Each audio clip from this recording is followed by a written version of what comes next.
एके दिवशी मशिदीसी बुवा एक रामदासी, होता नित्यनेम तयासी रामायणासी वाचावे।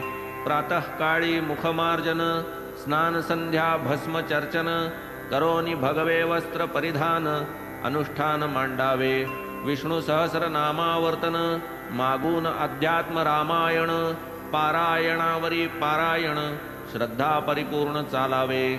ऐसा किती एक काळ लोटता, माधवरावांची वेळ येता, आले साई समर्थांचे चित्ता, काय ती वार्ता परिसावी। फळली माधवरावांची सेवा, लावावा काही नियम जीवा, भक्ती मार्गाचा प्रसाद व्हावा, लाहो विसावा संसारी। ऐसे बाबांचे आले मनी, रामदासास जवळ बोलावुनी, म्हणती पोटात आली कळ उठुनी, आतडी तुटूनी पडतकी।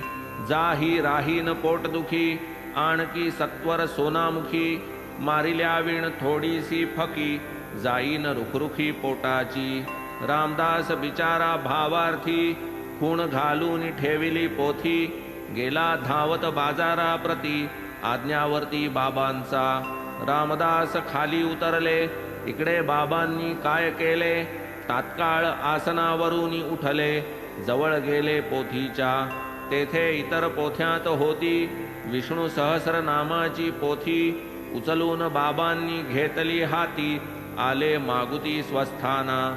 म्हणती श्यामा ही पोथी कनी, पाहे पहा बहुगुणी, म्हणून देतो तुझला गुणी, ती त्वा वाचूनी पहावी। एकदा मज उपजली नड, काळीज करू लागले धडधड, झाली जीवाची चडफड, दिसेन धडगत माझी मज।